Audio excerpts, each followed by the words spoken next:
Topic 3.2 The 7 Years' War. It is truly a miserable thing that we no sooner leave fighting our neighbors, the French, but we must fall to quarreling among ourselves. Reverend Samuel Johnson, Minister in Connecticut, 1763. Learning objective. Explain the causes and effects of the 7 Years' War, the French and Indian War. Historic European rivalries, particularly between Great Britain, France, and Spain, had been brought to North America by the earliest immigrants from those nations. While the basis of the conflict between these nations may be found in Europe, disputes between them in the colonies served to intensify their differences. While Britain eventually triumphed in a series of 18th century wars, victory was at a cost that they never could have imagined: the rebellion and the losses of their Atlantic coast colonies. Empires at War, 1689 to 1763. Late in the 17th century, a series of wars broke out involving Great Britain, France, and Spain. They were worldwide in scope, with battles in Europe, India, and North America, and they often involved other Europeans and natives of India and North America. The stakes were high for powers in Europe and for control of colonies and their lucrative trade. In North America, the most valuable possessions were sugar-producing islands in the Caribbean Sea and the fur trading network with American Indians in the interior of North America. The first 3 wars. These conflicts occurred between 1689 and 1748. And were named after the British monarch under whose reign they occurred. In King William's War, 1689 to 1697, the British launched expeditions to capture Quebec from the French, but they failed. American Indians supported by the French burned British frontier settlements. In Queen Anne's War, 1702 to 1713, the British had more success. They gained both Nova Scotia from France and trading rights in Spanish America. King George's War, 1744 to 1748, was named for George II. In Georgia, James Oglethorpe led a colonial army that repulsed Spanish attacks. New Englanders captured Louisbourg in Canada, a major French fortress on Cape Breton Island that controlled access to the St. Lawrence River. In the peace treaty ending the war, however, Britain returned Louisbourg to the French in exchange for political and economic gains in India. New Englanders were furious about the loss of a fort that they had fought so hard to win. The decisive conflict. In the first 3 wars, European powers saw little value in committing regular troops to America. They relied on amateur colonial forces. Further, most of the fighting was in Europe. However, by 1754, when the 4th and decisive conflict began, conditions had changed. Great Britain and France recognized the great value of their colonies for the raw materials they produced. Only about 60,000 settlers lived in the French colonies, but they worked with Native Americans to carry on a valuable fur trade. The British colonies were more densely populated, with about 1.2 million people. They produced grain, fish, tobacco, lumber, and other products that fueled British industry. The final war in this series was known in Europe as the 7 Years' War. The North American phase of this war is often called the French and Indian War. It began in 1754 and ended in 1763. Beginning of the war. From the British point of view, the French provoked the war by building a chain of forts in the Ohio River Valley.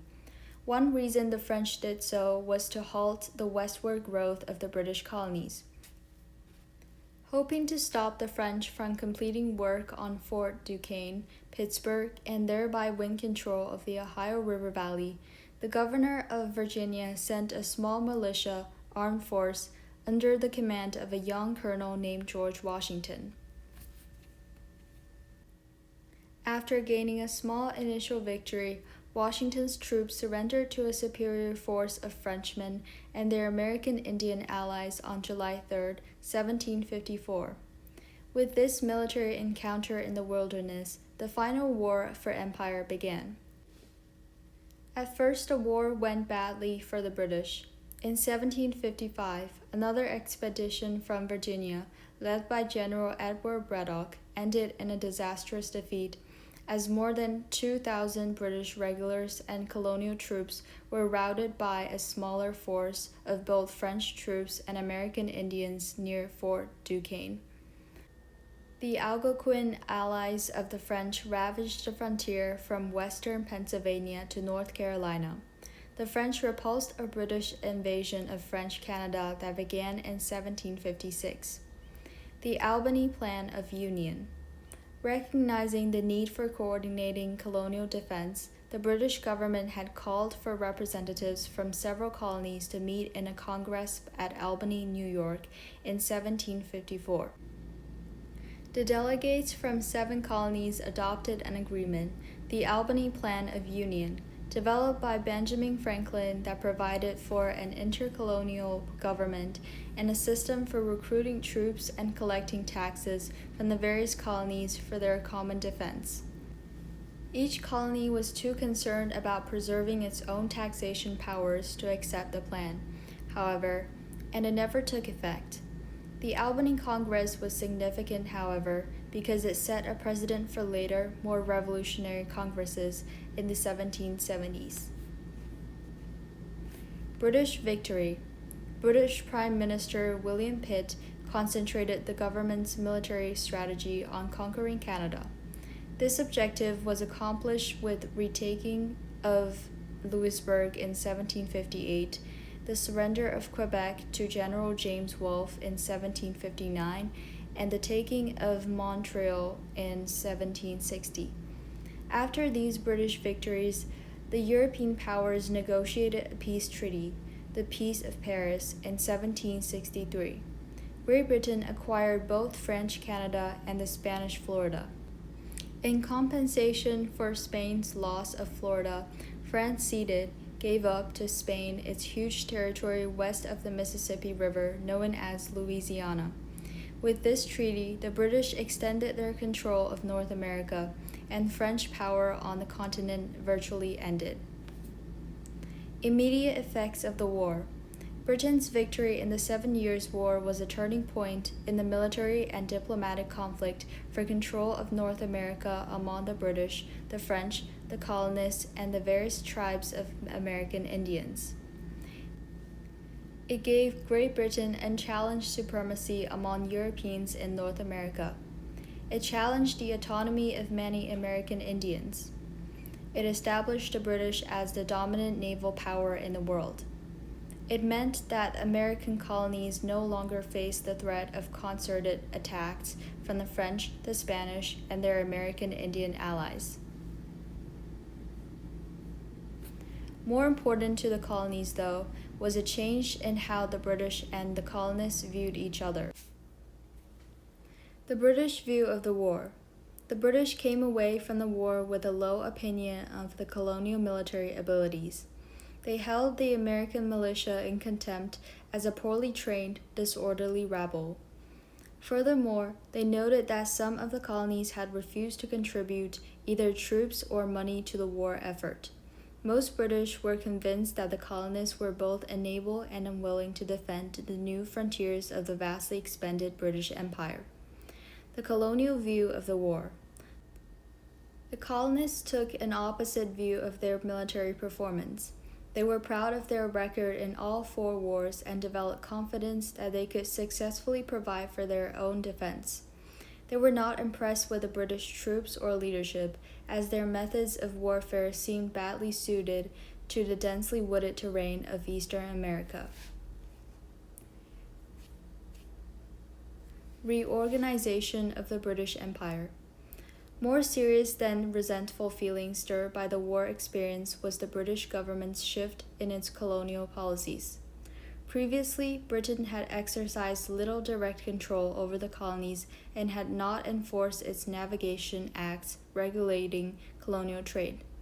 This earlier policy of salutary neglect was abandoned as the British adopted more forceful policies for taking control of their expanded North American dominations. All four wars, and the last one in particular, had been extremely costly.